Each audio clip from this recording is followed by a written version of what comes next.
How is that? Some smiling faces.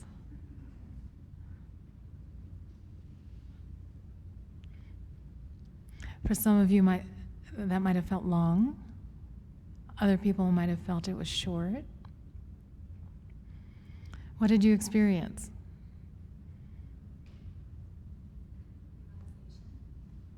Relaxation.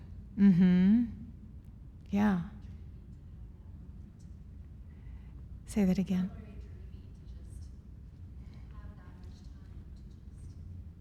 Felt true to you. Yeah. Mm-hmm. To have that time to just settle. Yeah.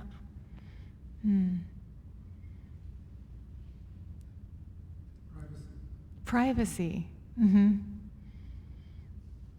Coming back into your own space. Did anyone have any thoughts? Really? Oh my gosh, wow. Yes. I'm a little unsure about when you talk about, I am a little unsure about that disappearing. Does that mean all-encompassing or just poof? I think it could be whatever works for you. Yeah. So I like to leave it open like that. The beauty of breath is that it does just that, right? We know we have breath because we're alive and we're breathing, we know that, and we can even make noise with those winds. But then where is it? It's gone. It just goes out, it's gone. So I like to use that kind of as almost a metaphor for what is possible, for also kind of self. It's just we go out, we just travel out with the breath, and then it's gone. And as I said, then there's this little gap before we inhale. And that little gap is the secret. It's the secret place. That's what I think sometimes, because it's a split second of a moment where there's nothing. There's a space between thinking. Can be like that. So who had what did you do, I should say? What was the technique that you used for dealing with your thoughts?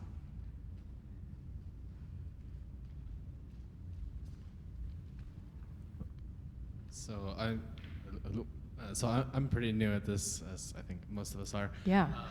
Some of us have a few more years, but anyways, so one of the things that I do, I'm very visual of a person, and so I imagine myself kind of in this just like evening forest with a big lake in front of me, and there's a stream, which is my consciousness, and as soon as I notice that I'm wrapped up in a thought, I imagine it like a paper lantern, and I just set it into the stream and let it continue slowly away. I don't drop it, I don't do anything, I just kind of let it go. Wow. That just works for me. That is beautiful. That is, sounds like using original visualization to help make thoughts unproblematic for you. That's great. They're still a problem, but they are still a problem. Easier. Sometimes does the lantern get stuck someplace? Sometimes, or what? Sometimes there's a backflow. Okay, or they get maybe like there's a dam somewhere. Yes. It's like, there's a lot of lanterns there. Okay, right. And then they could start a fire or something. Yes. Thank you for sharing that. That's great. So, meditation, sitting, is also a really great way of starting to have a different relationship with the thinking mind. And concepts are just one aspect of mind. So the problem for most of us is that we have so many of them that they become what we have identified as mind. But in fact, the practice of meditation is a way of starting to develop an understanding of a more expansive dimension of mind that isn't just the domain of thought. So I purposely didn't say anything about thinking, because I was thinking, what will they do?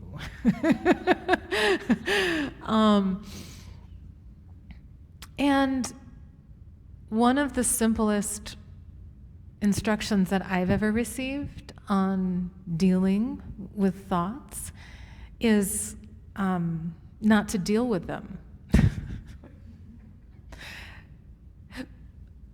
Actually, the exact words that my teacher used were, "Don't own them," which I found very helpful. There are other instructions that we find, like mind and consciousness is spacious like the sky, and your thoughts are just like clouds passing through, which is also a very, I think, beautiful metaphor. The problem for me with that one was that I thought then about clouds and the sky, the entire period that I meditated for a long time. So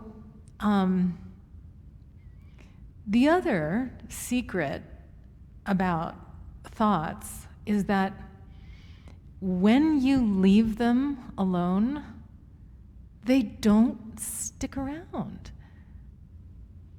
I mean, it's kind of a miracle. Have you ever thought the same thing? One thought? Has one thought been with you for your entire life? One thought. Have you been thinking that continuously for your whole life?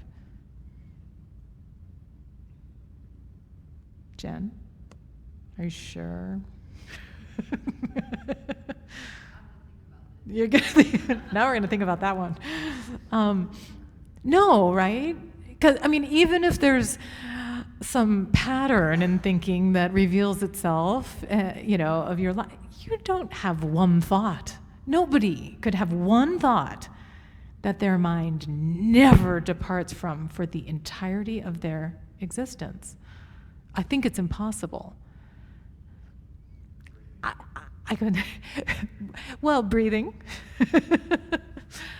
So the point is that thoughts stick around when we follow them, when we own them, when we invest in them, when we reify all of the emotions that they're laden with and that they bring up and they stir up. And we can test that out for ourselves. So it's extremely simple, that instruction. Don't own them. It's also extremely difficult and very, very subtle. It's very, very subtle. So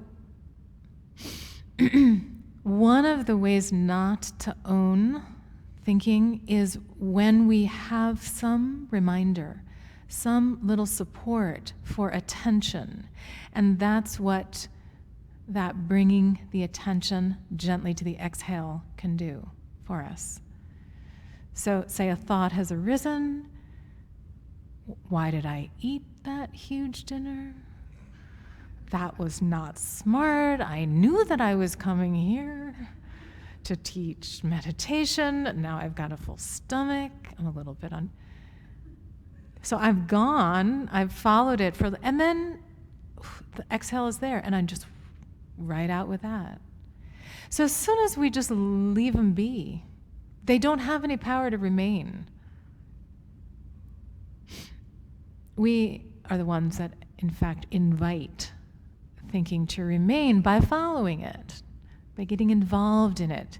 And sometimes it's hard not to, because there's a pace of life that's quick. We have a lot of responsibilities. And so we're in a certain kind of speed. Sometimes the practice of sitting is just that, of allowing us to just settle into a bit more natural place of being, right? Not so much human doing. Most of us are humans doing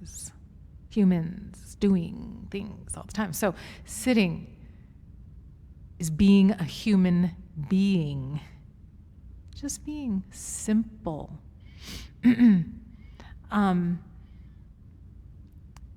I think if there's one practice that has the power to transform our experience of our lives, it is a practice of simple sitting. We don't have to identify it with any specific religious tradition at all. And I said tonight that I wasn't going to talk about it in the context of any religious tradition, but now I'm going to cheat on that a little bit, because we are here in a Tibetan Buddhist center. And I just want to say that the practice that we're talking about tonight and doing together is called, in Tibetan language, Shine. And I love to translate this because you can translate it a couple different ways. Those of you who know me, I'm sorry, I get off into this translation stuff and language because I love that. But it really means abiding within peace or resting within peace. Another way that I was playing with translating it was a sacred space of peace. Because the word in Tibetan ne means to rest or abide. It also means a sanctuary. So it's like your own sanctuary of peace. That's what this sitting practice does. It's exactly what Neil said. It's like, and that is such a gift, right? Because it's getting harder and harder to find sanctuaries of peace outside. But if you have the capacity to create one for yourself, wherever, whenever, then that's a great gift. Shall we try again? And so that, again, instruction, don't own the thoughts, may be helpful for you. If you have another technique that's working, like a lantern, go for that. And you might also just be slightly, like 10% curious about the gap. Not thinking about the gap. Allowing the gap to teach something to you.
That was actually 12 minutes.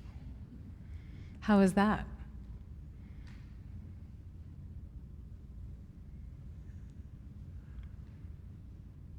Yeah.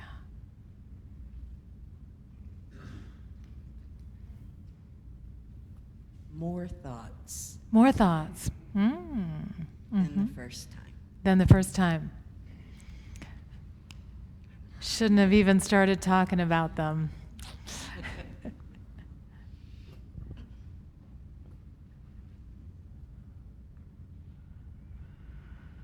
Easier, harder.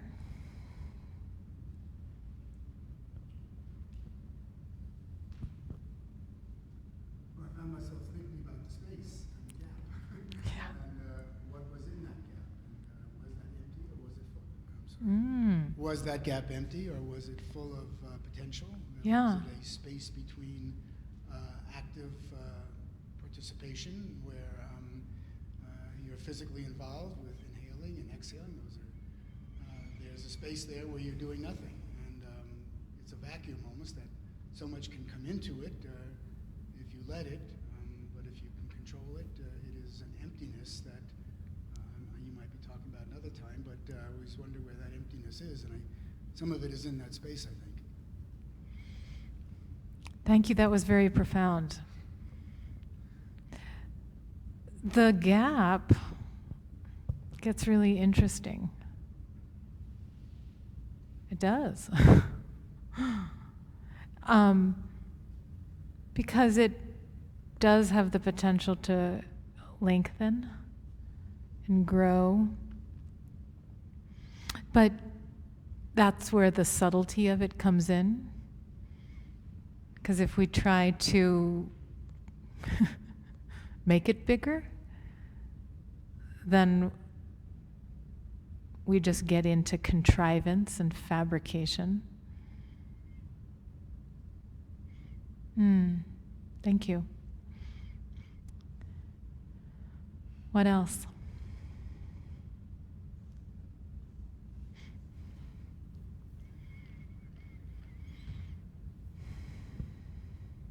So the two pieces of this, the breath and the gap, worked really well for me together.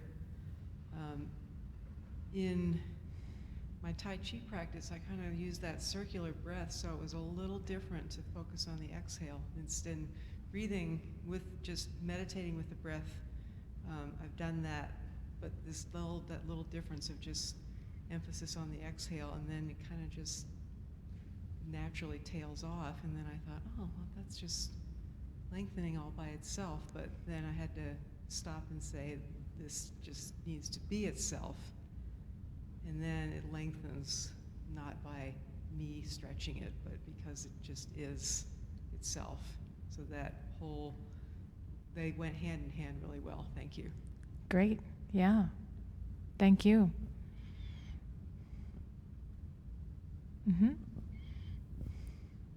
For me, the second session is always the hardest of the two. Okay. And I think it's like I get fatigued. I wouldn't say necessarily mentally, but it's just so strange to me that it's easier for me to follow a million thoughts, and that's way more mentally relaxing in some ways than just just watching the water drip.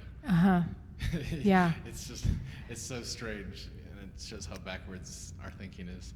Yeah, that's a really good point. Sometimes what I feel is that when we kind of allow ourselves the space to stop, suddenly tiredness that we haven't recognized rears its head, and that can be also why it feels harder. Because in fact, we suddenly have some attention to, in fact, how tired we might be. And then we actually can feel really sleepy. Did anyone feel sleepy? Yeah. So sometimes it's sleepiness, and other times it's overexcitement. Often these two are talked about as hindrances to the practice of sitting. And a little trick is that when we feel sleepy, well, you could do a couple things. An easy thing to do is to just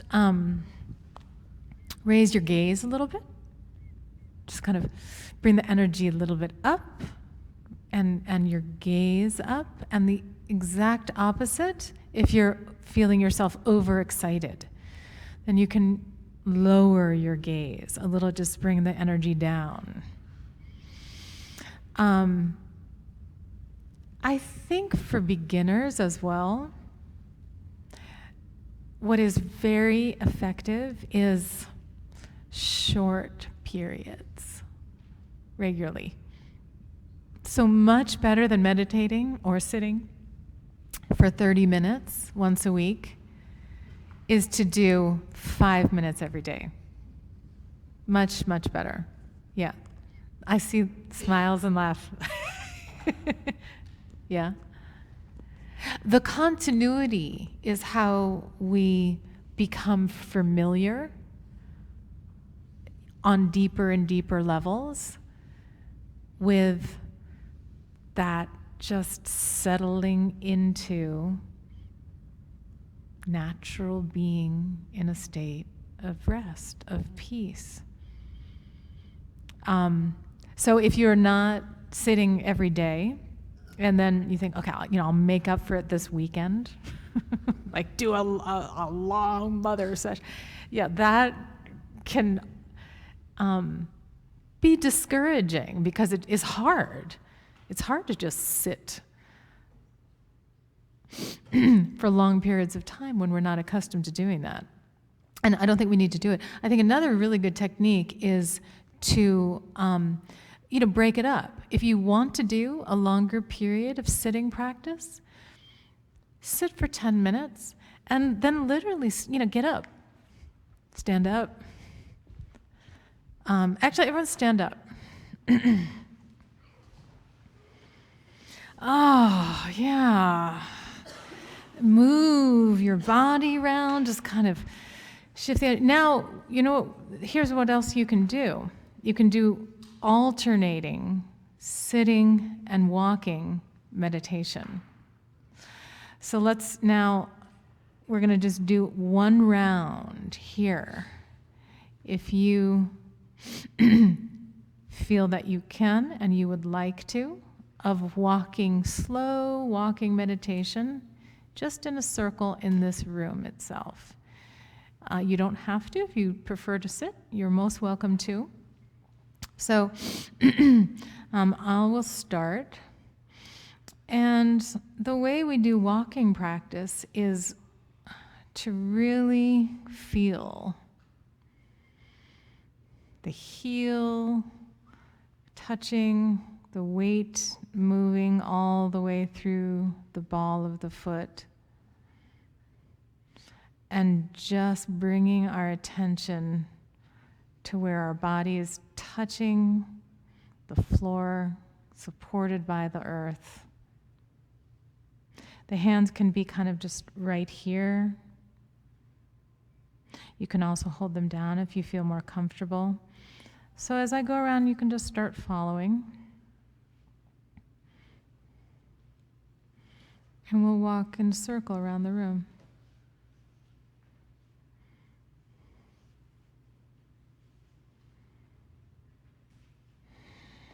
Don't forget to breathe. And don't overly focus on your feet. They're just doing what they need to do. And you can still just go right out with the exhale.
How was that?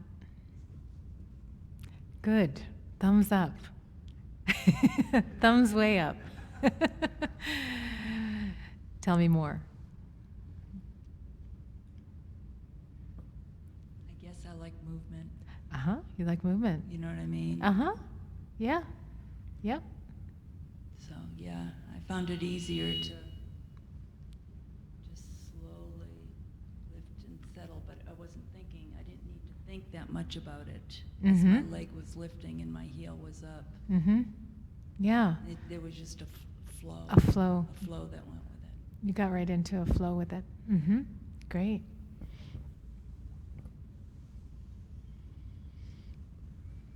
Anyone find that harder? Mm-hmm. Yeah? What's that?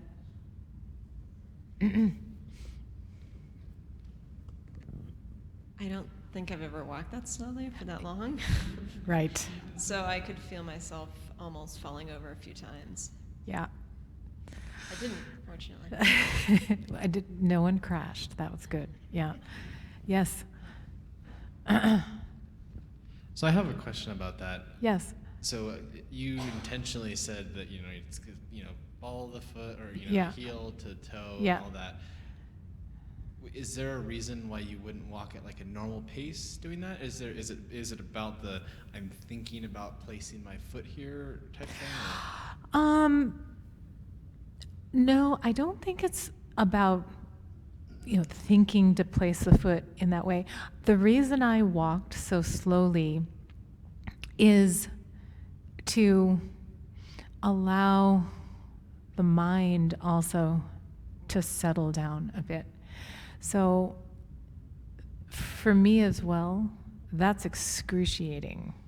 Those of us who are Speedy Gonzalez, that guy, the cartoon guy who's he goes so fast you can't even see his feet because he's just like going like that. I have definitely I walked that way through the airport today for no particular reason, but because I'd been on the plane for 2 hours, then it was like, yeah, okay, I can move my body again. So there is something intentional about the slowing down to make a difference between the less aware way we tend to move around the world when we're not paying attention, when we're not approaching it as a practice. Now, I think that with proficiency, you could walk any speed. And so it's a bit exaggerated. I mean, of course, the pace is quite exaggerated in terms of being slow. And that is to let our mind and consciousness take cues from that speed of the body, that this is a practice. This is a meditation. So a break from the cycle of normal crazy mind, crazy body. Yeah. Okay, thank you. Yeah, yeah. And different approaches work better for different people. That's the whole point. So knowing yourself and what works well for you in terms of a practice of meditation is key. There's no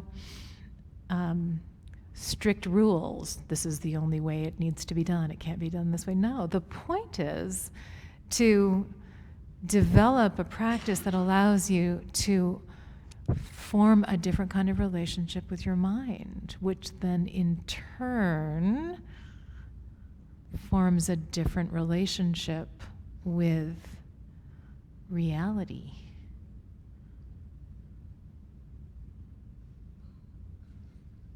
That's pretty cool. So, I'm going to leave it for there tonight, unless anyone has a question or would like to share something else, something on your mind. Please feel free.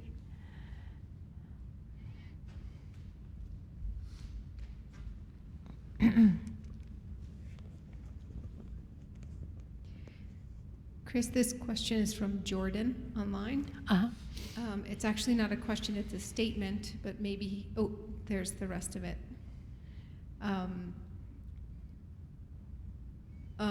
when I was first given meditation instruction via the Shambhala tradition, the breath was specifically directed in and out via the nose versus the mouth. So there were aspects of the nostril breathing that I found helpful for years. Sometimes I wish I could go back to that. However, I'm wondering if the instruction via the mouth breathing has something specific to do with our lineage. And by our lineage means Nyingmapa lineage? Yeah, probably Nyingma, specifically Dujom, Tersar. There are many different instructions for doing meditation. And there are specific instructions about breathing through the mouth that correspond to different kinds of meditation practice that we find in one, for example, the Nyingmapa school of Tibetan Buddhism, absolutely. There are also other kinds of meditation instruction that have one focusing more on, yes, the temperature of the air as it moves through the nostrils. That's actually where the attention goes. So there, I would say, all different ways of supporting the attention to make it focused and concentrated. This practice, which is termed shamatha practice in Sanskrit, allows an individual to develop the power to focus concentration single-pointedly without wavering from wherever is on whatever object is chosen. So to do that, there can be many different techniques. And the differences between breathing through the mouth and the nose also have specific purposes within different traditions of practice. I hope that answers Jordan's question. Is that okay, Jordan? Okay, there's a little bit of a delay. Any other questions?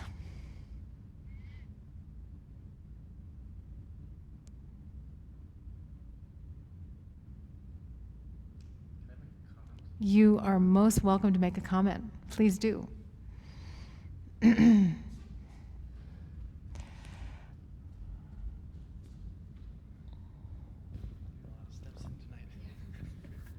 So, I don't think it's necessarily something that you didn't cover, but it's just something that was really helpful for me when I first started learning about, in meditation, you're dealing with thoughts. Like, that's, your mind generates thoughts.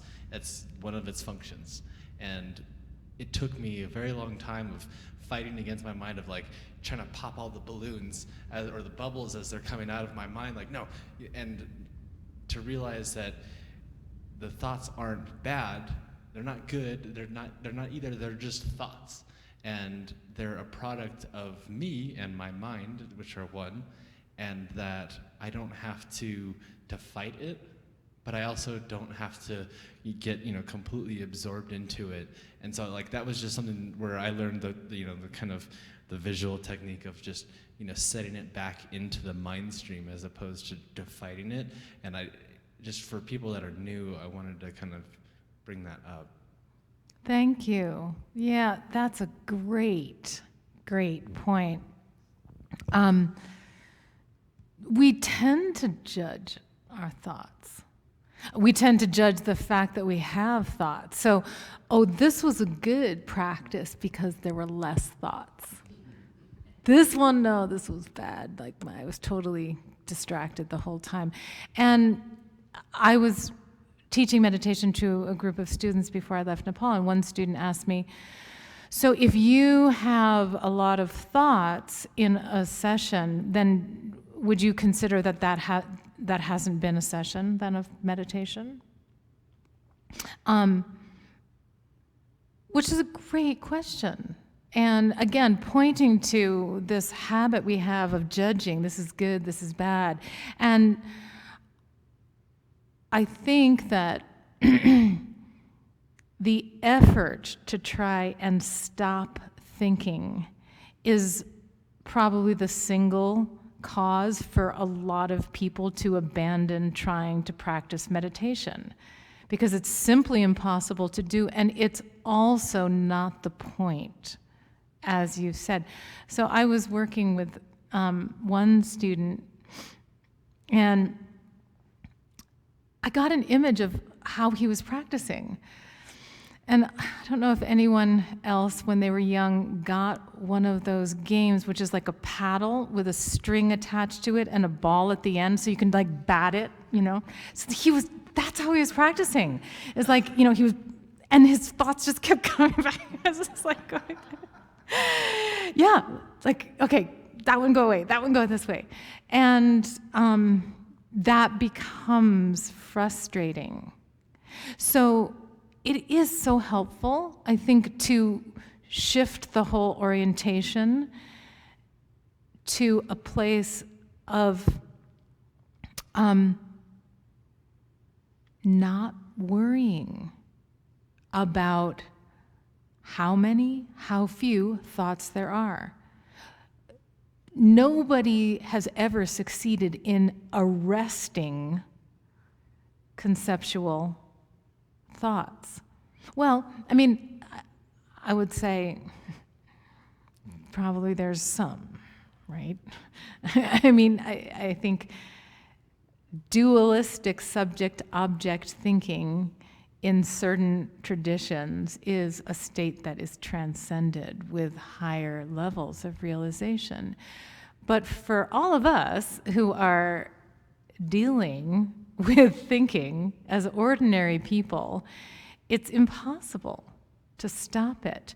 So how can we form a different relationship with it? And as I said, the magic of that gap, there's a lot of magic in that gap. Because thinking does start to transform. It does. Things start to shift. But it doesn't do that by, batting them away. And the importance of also recognizing the judgment, as that's just another thought, right? So all thoughts are equal in their simply being thoughts. Now, of course, thoughts are also intention, and intentions have power, especially when we act on them, and we can act virtuously and non-virtuously, and that is definitely something that we see and can experience every day. So it's not that all thoughts are the same in the sense that some couldn't lead to negativity and some don't lead to virtue. But they are all the same in the sense that, where are they? What are they? Is there some place where all the thoughts that you ever thought are in storage? Do you have a storage locker? Thank goodness, right? Yeah. Maybe this is the cosmic server. No, please. So, Chris, this may be time for another session with you, but why do we want to find that space where thoughts are put in the stream and let go? What is wrong with having thoughts? If you're not overwhelmed by them, and if you're comfortable with your thoughts and you deal with them, we all know from these sessions that there is something, it's a nice space to be in, as I described a little bit before, privacy, control, your little perimeter. But then again, the global statement of there's something wrong with, not wrong, but there's something that we want to get away from in meditation. I'm not totally clear on whether that benefit is going to take us. And there's another realm possibly in that gap, which is something I'd like to hear more about another time. Mm-hmm. Because that's where it's at, I think, not necessarily just getting rid of your thoughts. I mean, many of us think very nicely with our thoughts and very comfortable with our thoughts. and not overwhelmed with our thoughts and not controlled or a lot. So I'm just curious, eventually we'll find that space, you know. I mean, look at what thoughts have done. Look at what thoughts have done. Yeah. I mean, I flew, just, it's amazing. The human mind is amazing. So, my sense, just briefly, Neil, is some people's thoughts can cause them discomfort. It's not so much that thoughts per se are good or bad. For each and every individual person, they may be more or less bothersome.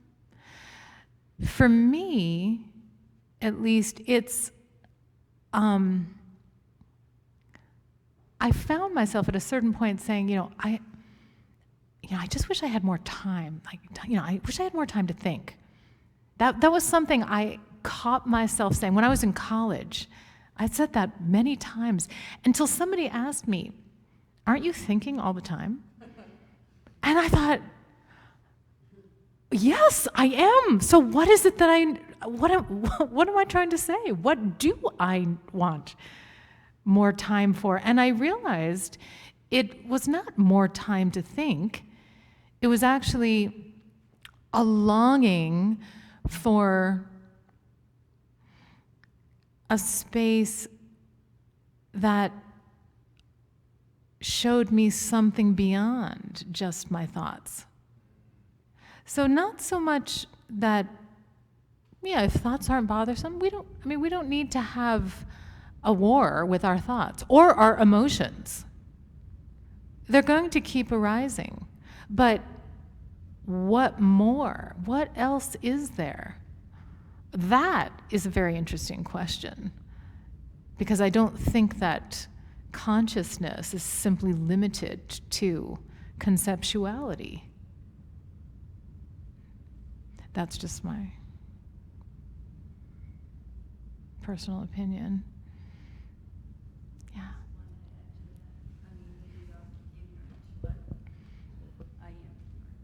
But anyways, what you were saying about getting rid of thoughts, I don't think of it myself personally as getting rid of thoughts. Thoughts are fine. It's our clinging, our attachment, our stories that we tell and add on those thoughts and the storyline we play.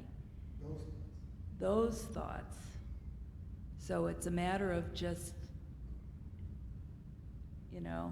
I'm still working on it, but not clinging to those thoughts, the storyline that comes, the broken records that happen, the I, the self that we're trying to reify. Yeah. And I think that's where the difference between thoughts and getting a little less ignorant and somehow aspiring to that wisdom. Yeah. So it's not I don't think of it as getting rid of thoughts. It's not clinging to the thoughts, not the attachment to the thoughts, which helps with our actions. And the self, it doesn't mean desecrate nothingness, but on the other hand, not reifying I. Yeah. And that is essentially the great meditation instruction given by famous masters in this tradition, where it's not phenomena that are the problem. That's not the problem. The problem is our attachment to what we perceive and all that comes out of that, the reification of it. Mm-hmm.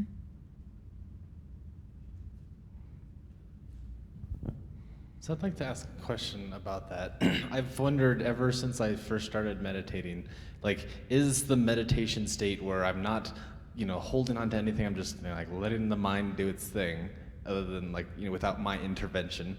Is that like the end game? Is that what I'm trying to, like, 30 years from now when I've got this mastered, like that's just the state of mind? Or like, is that just I'm intentionally setting this time period to not cling to all those things, even though they may be useful thoughts that help me in life or help other people in life. I've always had that confusion as to, am I trying to replicate this, 24 hours a day? That's just a question that I've always had. I can't wait to meet you in 30 years. And then I'm going to ask you. Yeah, that's a great question to have for yourself. I have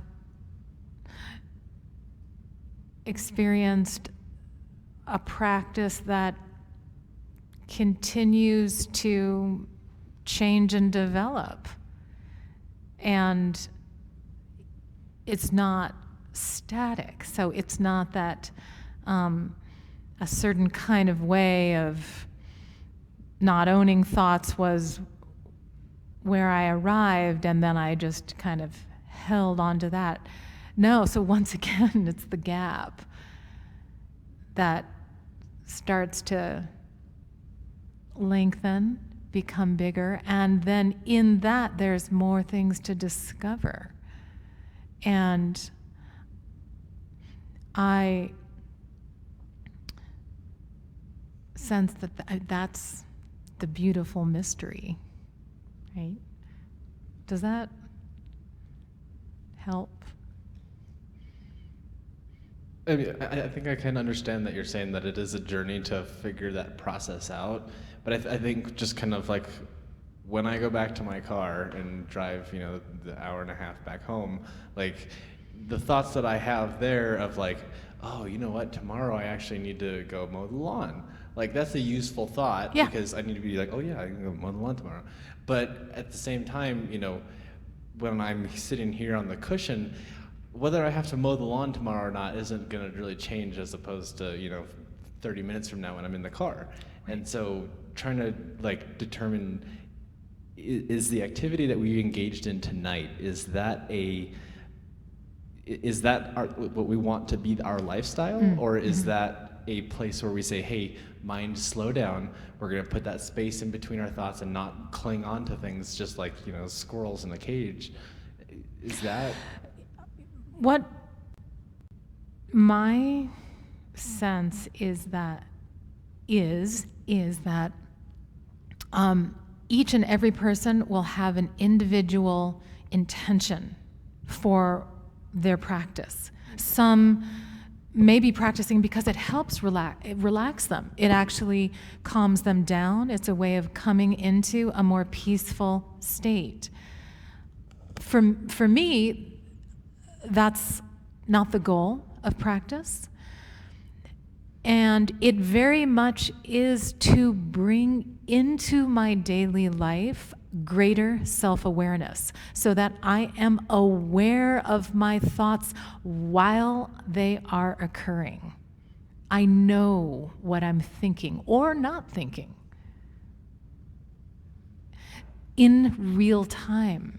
Because when that's there, it allows a tremendous possibility of acting in ways that are much more conscious. So that's part of, for me, why this is a practice that can be transformational. It can transform actual lived experience, ordinary experience, going about your life and your daily practices, and definitely your relationships with other people. That's my experience with it.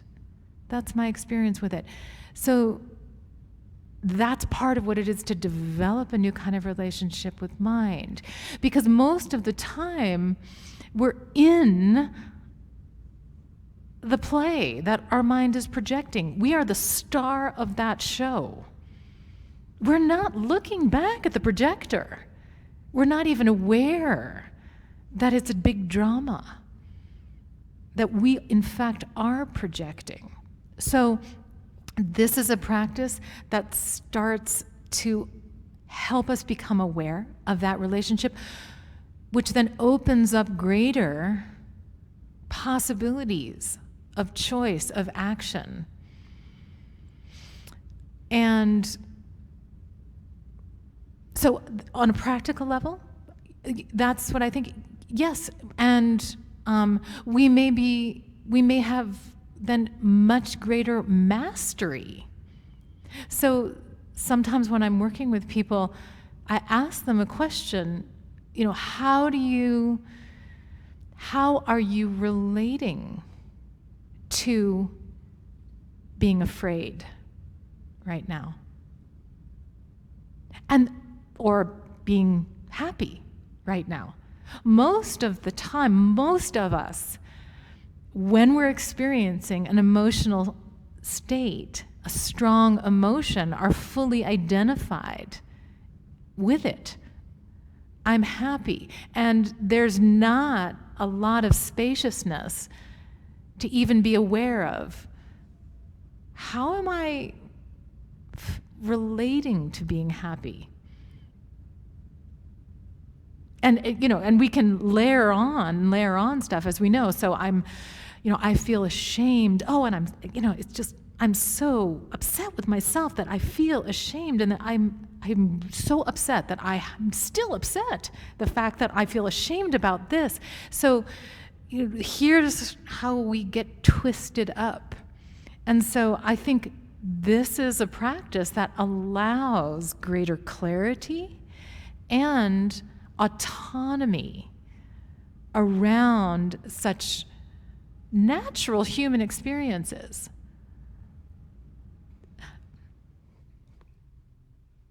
That definitely answered my question. Thank you so much. Okay. Okay. In a good way. Great. And I, would love to hear what you say after 30 years.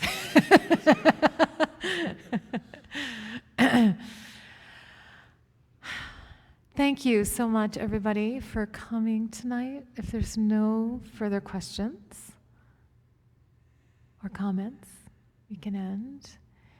And for anyone who is interested in joining us this weekend on Saturday and Sunday, we'll come back together here and continue our study of the text by Shantideva called The Way of the Bodhisattva, or the Bodhisattva's Way of Life. We're on chapter 5. Everybody is welcome, even if you haven't been following with us. We'll be talking about getting on to ourselves in terms of knowing what we're thinking.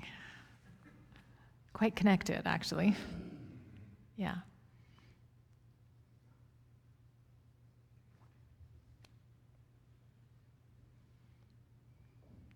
Thank you.